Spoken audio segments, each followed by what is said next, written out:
He's Mark Littlewood, he's Director of Popular Conservatism and joins us. A very good morning to you. Morning, Julia. Good to speak with you. Good to speak with you. There's lots to get through. Let's start, though, with this jobless benefits claimants. This is the most extraordinary stat. It's up by 1 million. I mean, 1 million in just 1 year. I mean, these stats are pretty extraordinary anyway in terms of it was 5.5 million people claiming universal credit in 2020. And then since then, it has just ballooned. These people must still think we're on furlough, for goodness sake, on lockdown. It's absolutely ballooned to 8 million in total now. 1 million migrants on benefits, interestingly as well. But 3.7 million, lots of numbers here, but 3.7 million of those 8 million people not only don't work, because some people, there's a few who do work, but not full-time and not on decent wages, but 3.7 million of them have no requirement to work whatsoever. Who are these people? Why has it grown so much? And what on earth should we do about it? Yeah, Julia, I'm trying to work out what unreported plague has swept through the United Kingdom, causing us to be the most sickly country in the world. You'd think it would have made the BBC News by now, right? You would have thought the mainstream media would have picked it up by now. Probably no, they've all got long COVID. It hasn't hit any other country, but long COVID must have hit them. There you go. There's obviously something in the water here, isn't there? Look, the truth is this, isn't it? People respond to market incentives and prices. And basically sickness in 2025 is the new version of unemployment and I can't find a job from back in the 1970s and the 1980s. If it is easy to sign off work and get some sort of check and there's no real obligation on you to look for a job, don't be surprised when people do it. You've just been talking a few minutes ago about what a soft touch we are with immigrants. Well, we're quite a soft touch with our own indigenous working age population too, right? Yeah. So, and I think the particular problem, which is harder to monitor, is mental health problems. Yeah. Look, if you have just had a stroke or you've broken your leg or something, this is pretty binary, and a doctor can say yes, this person has broken their leg or has. They can't work as a builder.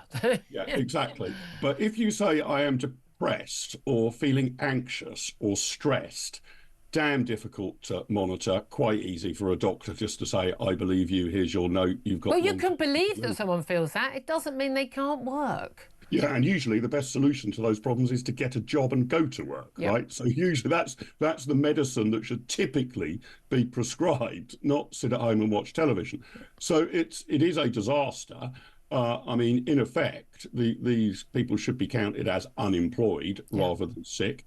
And I think the solution is we need to be an awful lot tougher on this. So the overriding assumption needs to be, if you are of working age and want an income, you're going to have to work. Now, there will be... Sorry, how incredibly right-wing and outrageous of you to say such a thing. Yeah, I mean, I don't mind if people don't work, but then they shouldn't expect an income. Oh, right? I do mind if people don't work, because if you're able-bodied and able-bodied, you actually have a duty to contribute to help other people in society. So you ban early retirement and things like that? No, people have contributed, but I genuinely think that there is a duty of care. If you want to have things like roads and hospitals and schools, it might be an idea, police officers and fire stations, it might be an idea if you made a contribution to it, and if you are able to work, you should make a contribution to that. I don't think that's not really... If you want to live in if you want to go and live in the middle of nowhere in a tent and have none of those and don't have access, and if you get ill, you don't expect to have a doctor or nurse treat you, then fine. But otherwise, if you want to have those societal facilities, you need to contribute towards them. Yes, I think there's some truth in that. I'm a socialist at heart, Mark. From each according to their ability, to each according to their need. You can sometimes be a very dangerous pinko lefty, Julia. No, I think that's right. I mean, I think you need to also change the benefit system to be a bit more contributory. That's what it used to be with national insurance, that you can claim out on national insurance if you've paid your national insurance stamp. It's there as an insurance system. Bit of the same way if you don't take out insurance on your jewellery and it gets nicked, nobody's going to bail you out, right? It's only those who pay the insurance. So I'd like a much more contributory system rather than just tax goes in. That wouldn't be unreasonable, would it? But looking at these stats, so you've got these 8 million people, and there's got a useful graph here, and it basically shows that, well, there's 2 million people who come under the various categories of planning for work, preparing for work, searching for work. I mean, but they're not actually working, but there's over 2 million of them.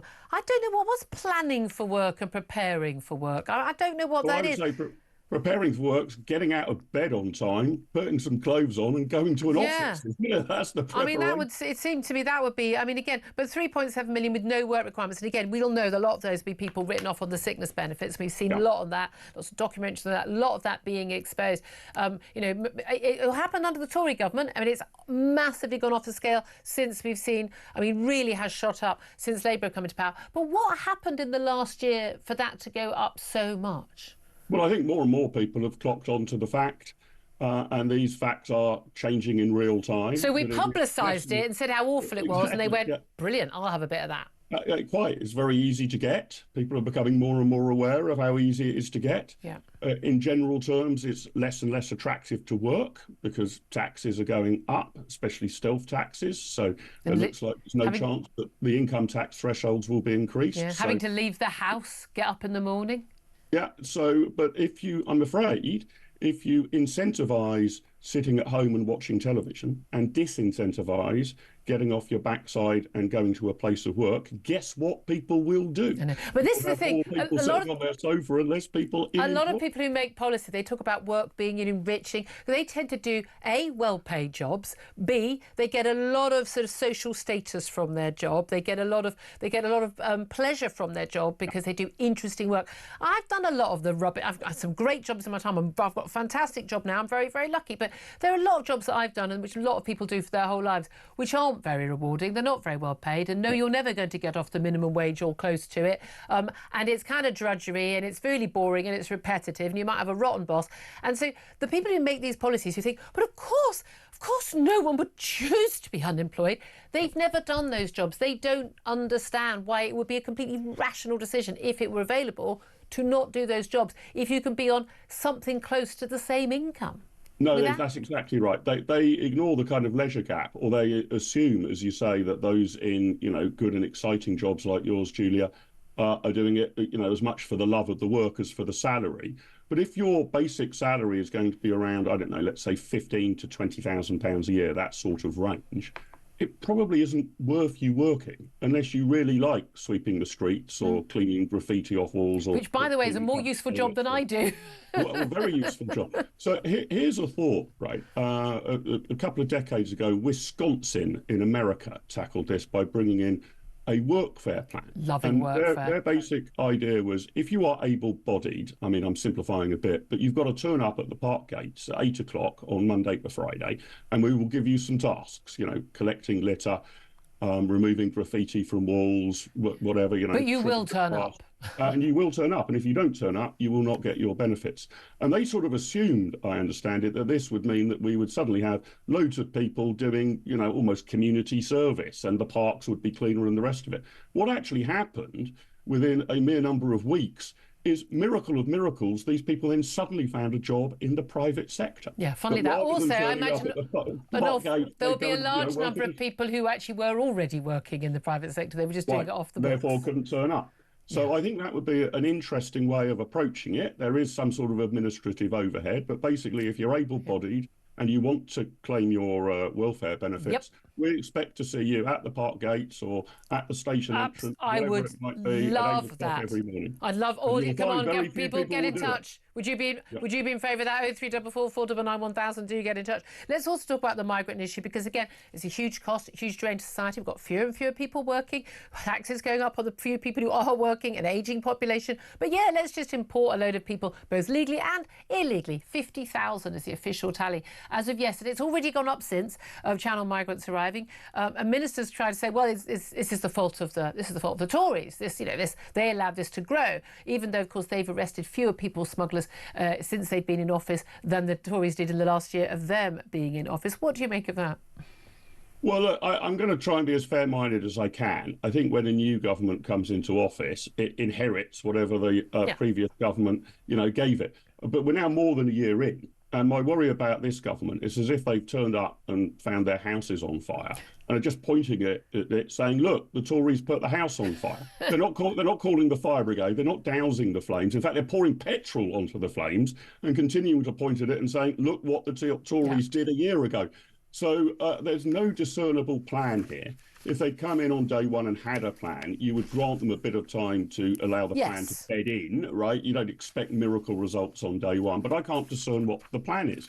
And it does seem like the UK's business model at the moment is to chase out all of our millionaires and billionaires, wave them goodbye as they go abroad, and welcome in vast numbers of people who aren't typically particularly productive in the economy and are often on welfare. That is the UK business model. Yeah, I'm not sure it's going to work out. Go bust. Yeah, I'm not sure it's going to work out well for us. Just finally, I must ask you, because you were at the Institute of Economic Affairs for a long time as well. And let's talk about inheritance tax. We're told on the front page of the Telegraph today that families face a fresh inheritance tax grab because of the current system. Parents can give money to their children in free gifts, basically untaxed gifts, and it's tapered in terms of the tax they pay depending on whether or not they survive the next 7 years or not. So it's within 3 years. If you give a gift, you might give early inheritance to your child. If you then die within the next 3 years, then it will be taxed at 40%, but it goes down to I think 8% before 7 years and up. If you die after 7 years, there's no tax in it at all. The Treasury is looking at getting rid of that and saying, nope, we're going to tax you on every gift you ever give your child. How on earth do they do that? It's crazy. Inheritance tax, in my view, is an incredibly mean-spirited tax. It hits people when they're obviously at a low ebb because they've typically lost a loved one, but it's also nearly impossible to enforce.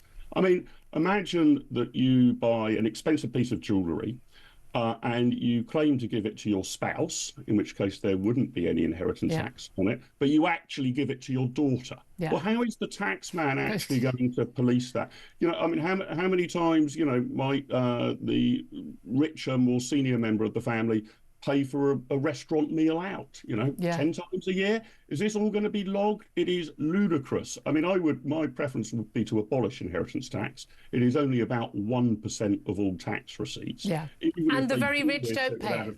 Exactly. If you're a multi-millionaire, you can set up trusts and everything. Yeah. It basically hits the mildly affluent middle class. Who've usually worked really darn hard for it and not unreasonably might want to help their kids in the future. Martin Littlewood, so great to talk to you. Covered lots of ground there. Director of Popular Conservatism. Thank you. Claire Pierce will come back on any of that. Love the contributory system for benefits. I think that would mean something. As it used to be. Bit of workfare for you? I love that idea. I absolutely do. And I'm going to be called all manner of names for suggesting that people actually need to go and work. Get up, get out. I'm so in favour of the workfare, so in favour of that 100%.